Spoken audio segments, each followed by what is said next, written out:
अस्सलाम वालेकुम dear students, hope you all doing good. Dear students, हमने प्रीवियस लेक्चर में यूनिट नंबर 5 की वर्कबुक के कुछ क्वेश्चन सॉल्व किए थे। आज भी हम कुछ ऐसे ही करेंगे, जो रिमेनिंग क्वेश्चन है उनको कंप्लीट करेंगे। ओके स्टूडेंट्स, सबसे पहले हमने आज एक डेफिनेशन करनी है जो कि आपकी वर्कबुक के पेज नंबर 5 पर है। Gymnosperm in some seed bearing plants, seed are not enclosed in fruits or flower and are called gymnosperm। यानी कि कुछ ऐसे प्लांट्स हैं जिनके सीड तो होते हैं लेकिन उनके सीड फ्रूट या फ्लावर के अंदर क्लोज नहीं होते। ठीक है, ऐसे प्लांट्स को हम कहते हैं जिम्नोस्पर्म। ये थी स्टूडेंट्स आपकी डेफिनेशन।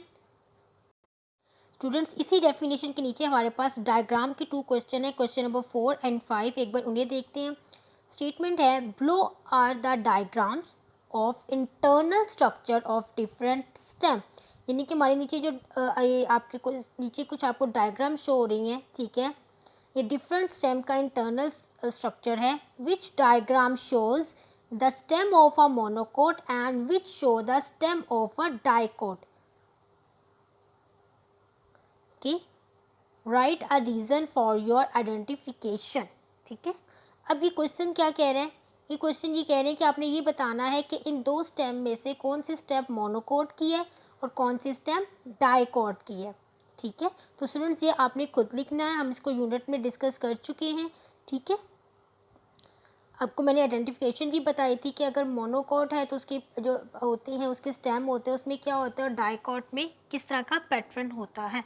ठीक है, आपने जिस रीज़न से आप पहचानेंगे, आप सबसे पहले नाम मेंशन करेंगे। जैसे ये ए है, अगर एक मोनोकोट है तो यहाँ पे साइड पे लिखिए मोनोकोट और नीचे आप उसका रीज़न लिखिए कि आपको कैसे पता चला कि जो है ये एक मोनोकोट प्लांट है। ठीक है, जैसे कि मैं आपको बता देती हूँ, एक हिंट देती हूँ कि जो मोनोकोट है उसमें शायद मोनोकोट होता है उसके अंदर जो स्टेम्स का जो स्ट्रक्चर होता है वो थोड़ा स्कैटर्ड फॉर्म में होता है, जबकि डाइकोट के अंदर जो होता है वो थोड़ा डाइकोट में वो रिंग की फॉर्म में होता है।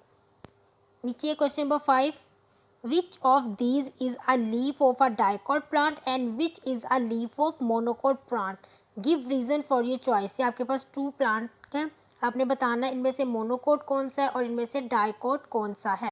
यहाँ डायग्राम के नीचे, यहाँ पर आप उसके नीचे सबसे पहले इसका नेम लिखेंगे कि मोनोकोट है या डाइकोट लीफ है, और फिर यहाँ पर साइड पे लाइन ड्रॉ कर कर आप उसके रीज़न जो है वो मेंशन करेंगे।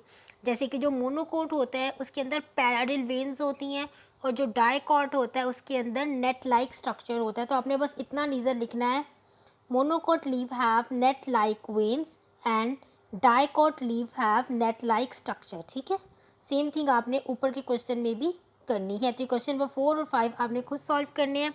If you need any help और आपको कुछ लेबलिंग में इशू आता है, आपकी रीडिंग बुक के पेज नंबर 45 एंड 46 पर ये दोनों डायग्राम मेंशन है with labelling and reasoning. Okay student, now come to page number 6 और हमारे पास क्वेश्चन नंबर भी 6 है। पहले क्वेश्चन की स्टेटमेंट रीड करते हैं।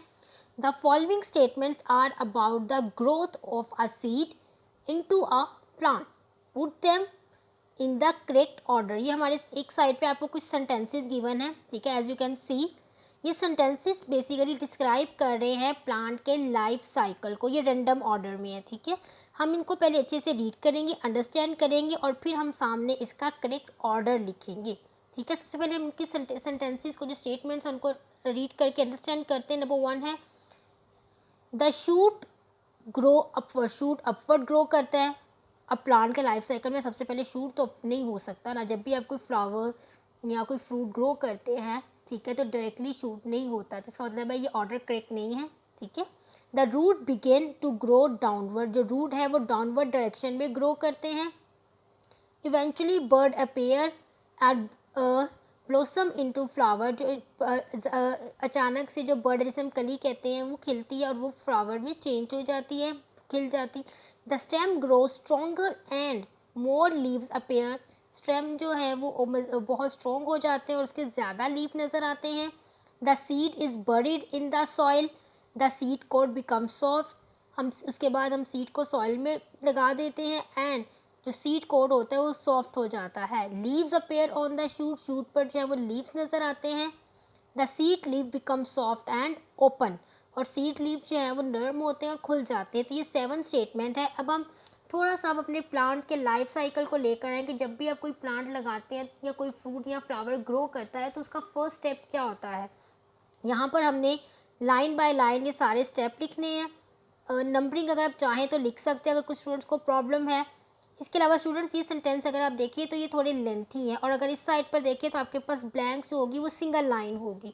तो आप क्या करें, आप नीचे एक एक्स्ट्रा लाइन, अगर जहाँ आपको ज़रूरत है आप एक लाइन और ड्रॉ कर लें ताकि आपका वर्क नीट हो और मेसी नहीं हो। ओके, सबसे पहले अगर हम बात करें तो नंबर 1 पे क्या ऑर्डर आना चाहिए हमारे पास। सबसे पहले क्या है, the seed is buried in the soil and seed code become soft, यानी कि सबसे पहले तो हमने जो फ्लावर या फ्रूट ग्रो करना है हम उसकी सीड जो है वो सॉइल में बो देते हैं और फिर जो सीड कोड होता है वो नरम होता है। सेकंड पे हमारे पास ऑब्वियसली आएगा the seed leave become soft and open, seed leave open होते, नरम होते हैं और ओपन होते हैं। अब उसके बाद the shoot grow upward, shoot upward grow करते हैं। एंड नंबर 4 पे the roots begin to grow downward, जो रूट्स है वो डाउनवर्ड ग्रो करते हैं। Number 5 leaves appear on the shoot, shoot पर आपके लीव्स अपेयर होते हैं। 6 है the stem grow strong and more leaves appear. Number 7 eventually bud appear and blossom into flower. तो ये है वो आपके 7 स्टेप जिनको मैंने अरेंज करके लिख दिया है। आपने इसी तरीके से अपनी वर्कबुक पर इन सेंटेंसेस को अरेंज करके लिखना है। ओके स्टूडेंट्स, पेज नंबर 6 पर आपके पास क्वेश्चन नंबर 7 है, solve the puzzle, solve the crossword puzzle with the help of given clue, यानी कि आपको एक पजल गिवन है साथ ही साथ क्लूज गिवन है। कुछ क्लूज डाउनवर्ड हैं, कुछ क्लू अक्रॉस है यानी कि हॉरिजॉन्टल लाइन में। आपने 1 बाय 1 इनको जो है रीड करना है और फिर उसके अकॉर्डिंग करेक्ट आंसर लिखना है। ये आप खुद करेंगे बट आपको गाइड करने के लिए मैंने 2 यहाँ पे सॉल्व किए हैं, वो आपको गाइड कर देती हूँ। जैसे कि सबसे पहले हम डाउन की बात करें। अच्छा एक चीज़, ये डाउन और क्रॉस का कॉन्सेप्ट मैं आपको यहाँ पे बता दी चलूँ। डाउन का मतलब है कि इस तरह से बॉटम की तरफ होंगे, यानी कि ऊपर से स्टार्ट होंगे और नीचे से अल्फ़ाबेट आएंगे। और अक्रॉस का मतलब है ये इस तरह से आपकी हॉरिजॉन्टल डायरेक्शन होगी। ठीक है, सबसे पहले हम डाउन की नंबर 1 लिखते हैं, अ tube in the vascular system of a plant, यानी कि वस्कुलर सिस्टम में जो प्लांट के वस्कुलर सिस्टम की जो ट्यूब है उसका नेम। अब स्टूडेंट्स थोड़ा सा अपने जहन को ज़रा दिखे, जो हमने पहले प्रीवियस लेक्चर पढ़े उनको थोड़ा याद करें कि जो प्लांट का वेस्कुलर सिस्टम है उसमें 2 ट्यूब्स होती हैं। अब यहाँ पर उन्होंने कौन सी ट्यूब है ये तो नहीं पूछा, बस उन्होंने कहा ट्यूब। तो 2 ट्यूब्स होती हैं, जाइलम एंड फ्लोएम। तो अब देखिए यहाँ पर हमारे पास है 1, तो 1 कहाँ है और ये डाउन है। ठीक है, ये है हमारे पास 1 और ये डाउन है। तो अब ब्लॉक के थ्रू जो है वो देखेंगे कि देखिए जैसे फ्लोएम है, फ्लोएम के ब्लॉक ज़्यादा है क्योंकि इसमें ज़्यादा लेटर होते हैं। अगर जाइलम होगा तो उसके ब्लॉक कम होंगे क्योंकि जाइलम में कम लेटर होते हैं।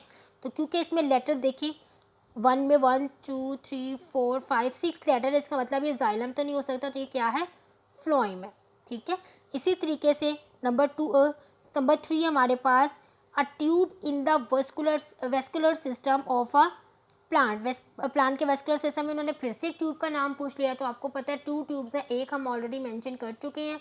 अब नंबर है हमारे पास 3, तो अपने क्रॉसवर्ड में देखिए 3 कहाँ है, ये स्टूडेंट क्रॉसवर्ड में 3 लिखा हुआ है। और आपने इस तरीके से यहाँ पे जाइलम के स्पेलिंग लिखने हैं SYLEM। ठीक है, एक हम क्रॉस का भी कर लेते हैं।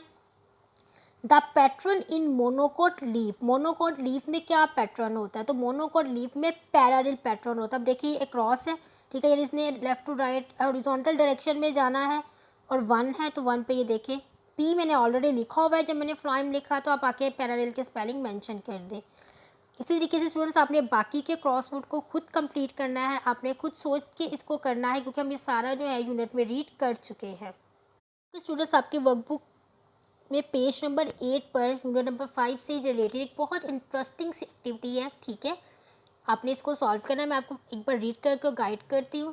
क्वेश्चन है आपके पास, find 13 animal hiding in these sentences. यहाँ पे हमें कुछ सेंटेंसेस नीचे गिवन है, इन सेंटेंसेस में 13 एनिमल का जो नेम है वो हिडन है। ठीक है, अब आपने उनको फाइंड करना है। एक एग्जाम्पल मेंशन है, ध्यान से देखिएगा। Ali beard is going grey, वैसे तो ये बहुत ही अलग सेंटेंस है, Ali bear is going grey, यानी कि जो अली की दाढ़ी है वो तो ग्रे हो रही है। अब इसमें से हमने एनिमल का नेम फाइंड आउट करना है। तो अगर आप देखें ध्यान से, ये जो बेयर वर्ड है, अगर मैं बेयर वर्ड में से डी को जो है स्किप कर दूँ तो बाकी मेरे पास क्या रह जाएगा, बेयर, BEAR, बेयर से अब सब फेमिलियर है यानी कि रीच। ठीक है, इसी तरीके से एक और एग्जाम्पल है हमारे पास, the baker give Maha a big oat cake, baker ने माहा को एक बड़ा ओट का केक दिया। अब देखिए यहाँ पर अगर आप ध्यान से देखें तो अच्छा ज़रूरी नहीं है कि आपने किसी लेटर में से किसी एक वर्ड में से किसी लेटर को काटना है। सम टाइम 2 वर्ड्स के लेटर्स कंबाइन होकर एक नया वर्ड बना देंगे। जैसे यहाँ पर देखें ये जी है, ठीक है, अगर मैं इनको ज्वाइन कर दूँ GOAT तो ये क्या बन जाएगा, गोट। ये देखिए यहाँ पे गोट मेंशन है। इसी तरीके से अब हम आते हैं एक्चुअली सेंटेंसेस की तरफ। फर्स्ट सेंटेंस देखें, Ali selfishly kept the biggest mango for himself, Ali ने सेल्फिशली जो है सबसे बड़ा मैंगो अपने लिए रख लिया। अब अगर आप ध्यान से देखें तो सेल्फिशली में एक वर्ड लिखा हुआ है FISH, फिश, यानी कि मछली। ठीक है, तो इस तरह से आपने मछली का जो नेम है यहाँ पे इसको अंडरलाइन करना और नीचे आपने उसका नेम मेंशन करना है। आपको इजी करने के लिए, आपके अंडरस्टैंडिंग को और बेहतर करने के लिए उन्होंने ध्यान से देखें तो ये नीचे के एक ब्लॉक में कुछ नेम जो है वो मेंशन भी कर दिए हैं। ठीक है, लेकिन ये 10 है जबकि आपने 13 फाइंड करने हैं, तो 3 आप खुद से फाइंड करेंगे और इन ब्लैंक्स में जो है वो स्पेस में मेंशन करेंगे। नीचे के नेम मैं आपको एक बार रीड कर देती हूँ। फिश, फिश से आप सब फेमिलियर है। बीटल, बीटल क्या होता है, बीटल जो है ये, बीटल का मतलब है भंवरा। ठीक है, ये एक इंसेक्ट है जो बहुत छोटे साइज़ का होता है, जैसे कि आपकी आंट वगैरह। ठीक है, या लेडी बर्ड वगैरह। नेक्स्ट है कोबरा। ठीक है, कोबरा आप जानते हैं स्नेक का एक तरह का ये स्नेक है, स्नेक का एक टाइप के स्नेक को हम कोबरा कहते हैं। ऑक्स मतलब बैल। ईल, ईल फिश है एक उसका नेम है ईल। Warm, aunt. ठीक है, आंट का तो आप सबको पता है। उसके बाद है मॉथ। मॉथ क्या है, मॉथ भी एक इंसेक्ट है जो कि बटरफ्लाई की तरह होता है। ऑल से ऑल फेमिलियर है, उल्लू, हैन, मुर्गी। तो ये कुछ नेम है, कुछ 3 आपने और फाइंड आउट करने हैं और आपने यहाँ पर सबसे पहले तो आपने अंडरलाइन कर लें अपनी ईजी के लिए, इससे आपको और आसानी हो जाएगी ढूंढने में। और उसके बाद फिर उसको नेम को यहाँ पर आपने मेंशन करना है। तो students, workbook of unit number 5, यहाँ पर हमारा यूनिट नंबर 5 कम्प्लीटली क्लोज होता है। हमने रीडिंग और वर्कबुक कंप्लीट कर लिए। इंशाल्लाह नेक्स्ट लेक्चर में हम न्यू यूनिट जो है वो कंटिन्यू करेंगे, साथ साथ उसकी वर्कबुक को भी साथ साथ ही कंप्लीट करेंगे। Thank you.